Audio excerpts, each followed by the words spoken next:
दोस्तों नमस्कार। आज हम फिर से जेटेट और सीटेट के प्रश्नों की श्रृंखला में इतिहास से प्रश्न लेकर के आए हैं, जो उपनिवेशवाद और जनजातीय समाज से संबंधित है। तो चलिए हम लोग देखते हैं इन प्रश्नों को। पहला प्रश्न है, उपनिवेशवाद के संबंध में कौन सत्य है? ऐसी विचारधारा जिसके तहत एक विकसित एवं शक्तिशाली राष्ट्र किसी पिछड़े एवं कमजोर देश पर सत्ता स्थापित करते हैं। इससे विकसित देश कमजोर देश के संसाधनों का इस्तेमाल अपने हित के लिए करता है, साथ ही सत्ता को कायम रखने के लिए सामाजिक, आर्थिक एवं सांस्कृतिक नियंत्रण भी स्थापित करता है। उपरोक्त सभी। देखिए, उपनिवेशवाद के संबंध में इसमें से कौन सा कथन सत्य है? देखिए, ये भी कथन सत्य है, ये भी है, ये भी है। इसका सही उत्तर डी होगा।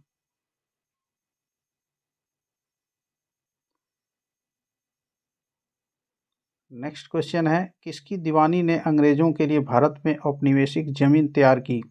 बंगाल, अवध, मैसूर, इनमें से कोई नहीं। दीवानी किसकी दीवानी मिलने के बाद? देखिए, बंगाल की दीवानी मिलने के बाद ये औपनिवेशिक जमीन तैयार हो रही थी, इसलिए इसका सही उत्तर ए होगा। नेक्स्ट है, 1793 ईस्वी में बंगाल में स्थायी बंदोबस्त व्यवस्था किसने शुरू की? Lord Cornwallis, Thomas Munro, Warren Hasting, Lord Dalhousie. इसका सही उत्तर ए होगा, लॉर्ड कॉर्नवालिस। नेक्स्ट है, महालवाड़ी व्यवस्था भारत में कब लागू की गई? 1800 ईस्वी, 1818 ईस्वी, 1795 ईस्वी, 1822 ईस्वी। इसका सही उत्तर डी होगा, 1822 ईस्वी। नेक्स्ट है, महालवाड़ी व्यवस्था किसने तैयार की? Holt Mackenzie, Thomas Munro, Captain Reid, Lord Cornwallis. Mahalwari व्यवस्था, देखिए इसका सही उत्तर ये होगा, हॉल्ट मैकेंजी। नेक्स्ट, महालवाड़ी व्यवस्था में किसानों से लगान वसूलने की जिम्मेवारी किसे दी गई थी?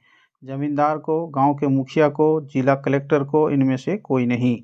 महालवाड़ी व्यवस्था में देखिए, लगान वसूलने की जिम्मेवारी गांव के मुखिया को दी गई थी। इसका सही उत्तर बी होगा।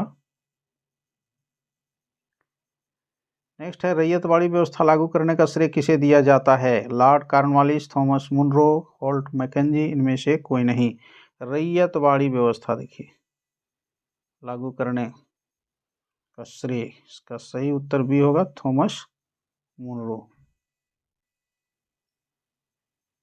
रैयतवाड़ी व्यवस्था किन प्रेसिडेंसियों में लागू की गई थी? Madras presidency, Mumbai presidency, Calcutta presidency, Madras व बॉम्बे प्रेसिडेंसी।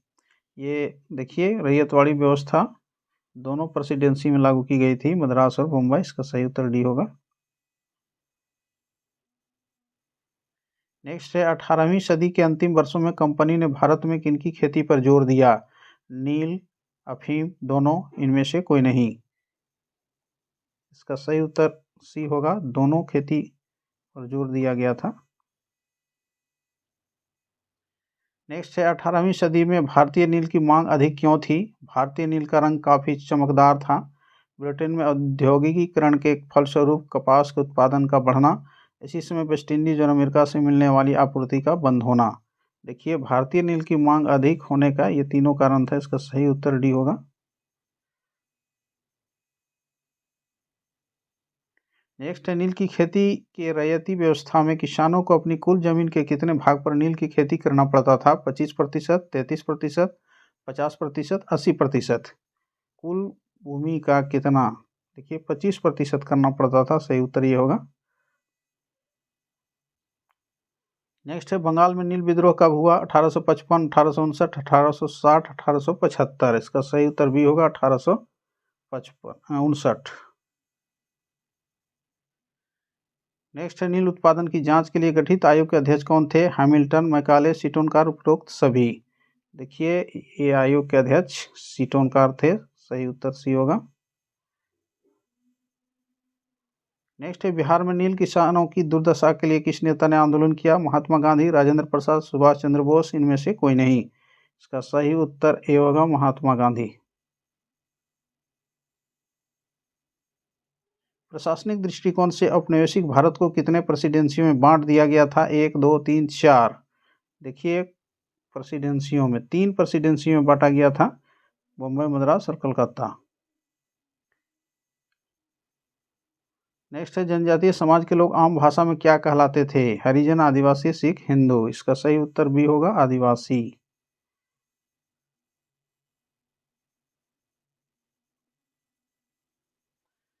नेक्स्ट है, दिक्कू किसे कहा जाता था? पहाड़ियों को, भीलों को, संथालों को, बाहरी लोगों को।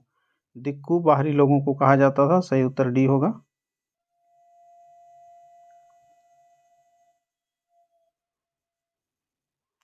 नेक्स्ट है, बिरसा मुंडा किस क्षेत्र के निवासी थे? छोटा नागपुर, संथाल परगना, मणिपुर, नागालैंड। इसका सही उत्तर ए होगा, छोटा नागपुर।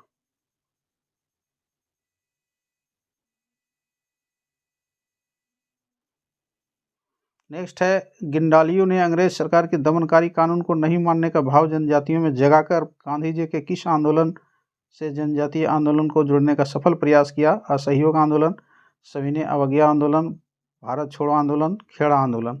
इसका सही उत्तर बी होगा, सविनय अवज्ञा आंदोलन।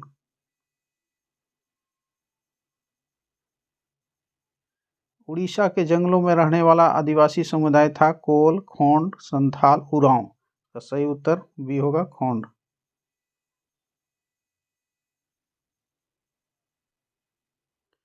नेक्स्ट है, जनजातीय समूह किस तरह जीते थे? कुछ झूम खेती करते थे, कुछ शिकारी और संग्राहक थे, कुछ जानवर पालते थे, उपर्युक्त सभी। इसका सही उत्तर डी होगा, उपर्युक्त सभी।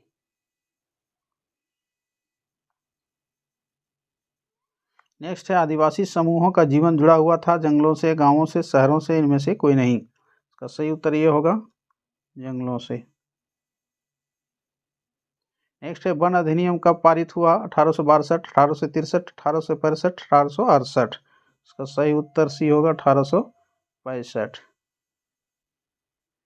नेक्स्ट है, कोल विद्रोह कब हुआ? 1829-30, 1830-31, 1832-34, 1831-32। कोल विद्रोह, इसका सही उत्तर डी होगा, 1831-32 में हुआ था। नेक्स्ट है, झारखंड की जनजातियों ने अंग्रेजी उपनिवेशवाद के खिलाफ विद्रोह कब किया? 1830-31, 1831-32, 1832-34, 1835-36। इसका सही उत्तर बी होगा, 1831-32। संथाल विद्रोह कब हुआ? 1855-56, 1856-57, 1858-59, इनमें से कोई नहीं। संथाल विद्रोह, इसका सही उत्तर ये होगा, 1855-56 में हुआ था।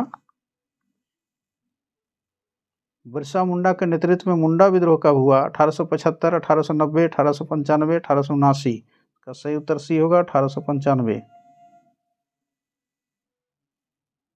कौन सा आंदोलन राजनीतिक, धार्मिक एवं सामाजिक उद्देश्यों से प्रेरित था? हुल आंदोलन, उलगुलान आंदोलन, संथाल आंदोलन, इनमें से कोई नहीं। का सही उत्तर बी होगा, उलगुलान आंदोलन। नेक्स्ट है, संथाल विद्रोह के नायक कौन थे? संथाल विद्रोह, बिरसा मुंडा, सिद्धू कान्हू, तिलका मांझी, बुद्धू भगत। इसका सही उत्तर बी होगा, सिद्धू कान्हू।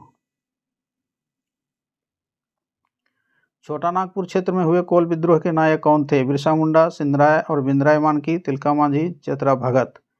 देखिए, कोल विद्रोह के नायक, इसका सही उत्तर बी होगा, सिंधराय और बिंद्राय मानकी। दोस्तों, ये जेटेट के कुछ प्रश्न श्रृंखला थे। इसी प्रकार के प्रश्न अगर आप करना चाहते हैं तो इस चैनल को सब्सक्राइब कर लें। तो मिलते हैं अगले वीडियो में, तब तक के लिए जय हिंद, धन्यवाद।